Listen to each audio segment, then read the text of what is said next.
Imagine walking into a room full of billionaires, politicians, and celebrities, dressed elegantly, holding your head high, only to be shoved into a kitchen and told you're only good enough to wash dishes.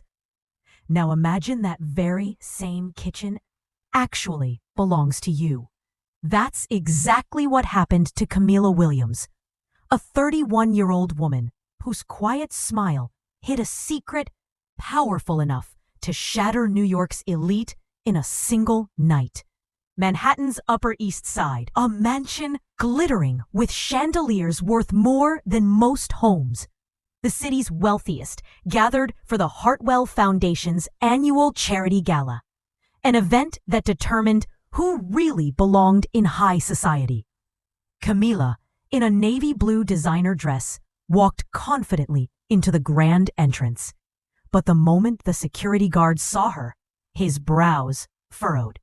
"Service entrance is around the back," he said flatly, not even checking the guest list. Camilla gave a calm smile. "Actually, I'm on the main list." The guard chuckled. "Yeah, they all say that." She didn't argue. She simply walked inside. But from the moment she stepped into the main hall, dozens of curious eyes followed her. She was the only black woman in the room. And then came Victoria Hartwell, the sharp-tongued organizer of Manhattan's most exclusive events.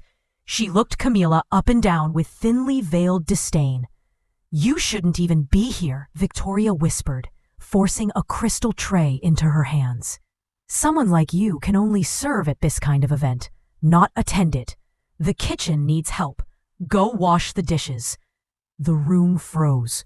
Guests lowered their eyes, pretending not to notice, while others smirked approvingly. No one dared to challenge Victoria Hartwell. She had ruled New York's high society for 2 decades. Camilla, however, remained calm. She remembered something her husband had told her that very morning. People always reveal who they really are when they think no one important is watching.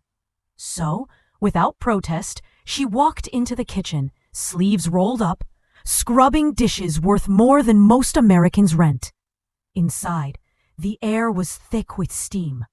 Black and Latino workers moved quickly, eyes down, silence heavy. A veteran worker named Maria leaned close and whispered, "Don't mind them. People like that think we're invisible." Camilla gave a small nod, but her eyes glimmered with something Maria couldn't recognize. This wasn't the look of defeat. It was the look of someone who had been waiting for this exact moment. Back in the main hall, Victoria was laughing loudly, telling her guests how she had put an intruder in her place. Her words reached Camilla through the half-open kitchen door. "Some people just don't know their place in the world. It's our responsibility to remind them." For the first time that evening, Camilla smiled.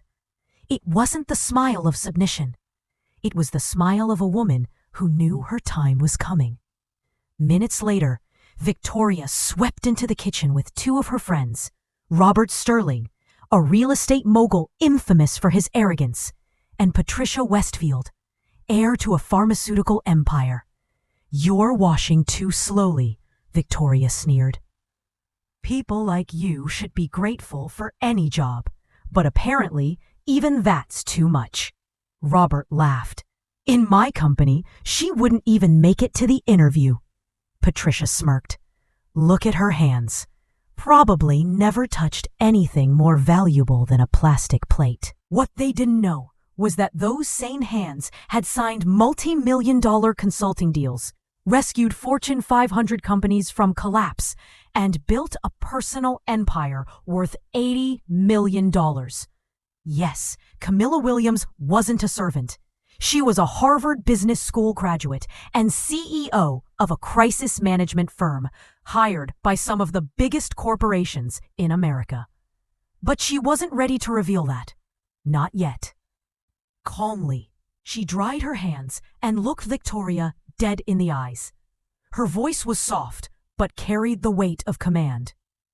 Interesting perspective, especially considering this gala is about helping underprivileged children. I wonder how they'd feel if they knew how their donors truly see them. The room fell silent. Victoria blinked rapidly, unsettled by this sudden defiance. Robert shifted uncomfortably. Patricia's smirk faltered. "You're being bold for someone in your position," Victoria stammered.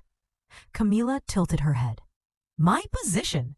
And what position would that be exactly?" Maria, the longtime worker, watched in awe. In 2 decades of service, she had never seen anyone confront New York's elite with such grace and quiet fire. Victoria snapped back. "You're washing dishes in my kitchen. That's your position." Camila raised an eyebrow. "Your kitchen? How interesting. Tell me, Victoria, do you even know who owns this mansion?" Victoria scoffed. "Of course, the Blackstones, a most traditional family in Manhattan. They rent it out for events like this." Camila's smile widened, almost theatrically. Fascinating. Before Victoria could react, the sound of firm footsteps echoed down the hallway. Every worker froze. Maria whispered, "That's Mr. Blackstone. He's here." Camila's eyes lit up. "Perfect. Right on time." Victoria frowned. "What do you mean right on time? You shouldn't even—" But she was cut off by a deep voice that shook the kitchen walls. "Where is my wife?" The doorway filled with the imposing figure of Alexander Blackstone, billionaire philanthropist and heir to one of New York's most powerful families. His sharp eyes swept the room until they landed on Camila, apron in hand, elegance radiating even in a kitchen. He walked straight past Victoria, Robert, and Patricia without a glance. "Camila, my love, David told me what happened. Are you all right?" Gasps filled the room. Victoria's knees nearly buckled. Robert's face went pale. Patricia covered her mouth in horror. My love?" Victoria whispered. Camila extended her hand, revealing a dazzling wedding ring. "Yes, I wasn't just at this gala. I live here." Alexander's expression hardened as he turned to the stunned trio. His voice was ice.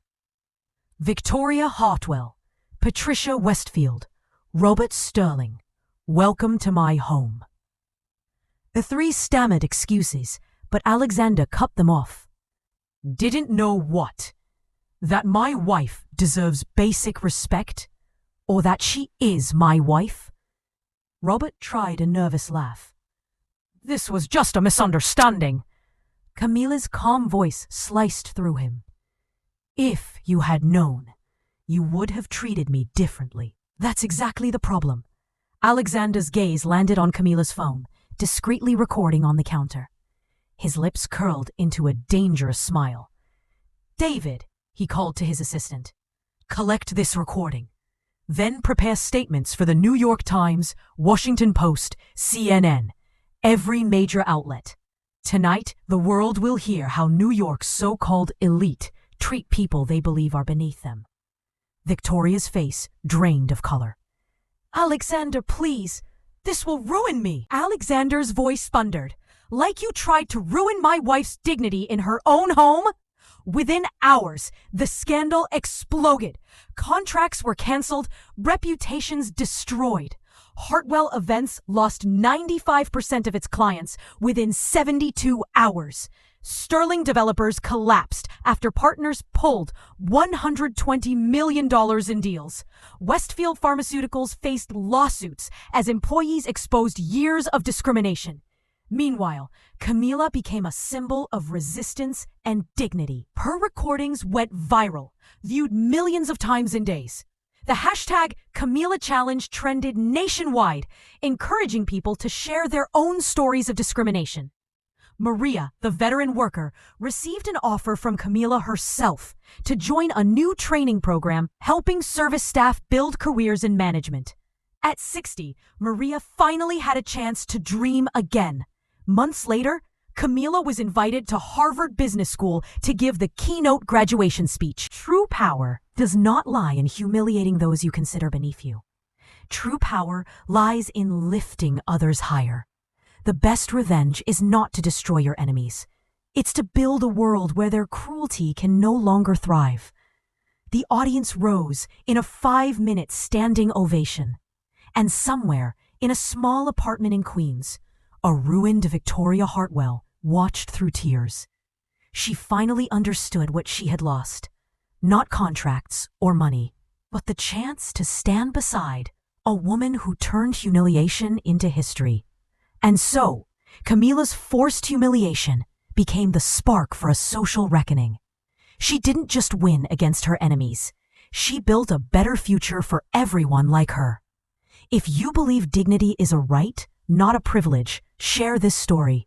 Because sometimes the greatest revenge is not destruction, but transformation.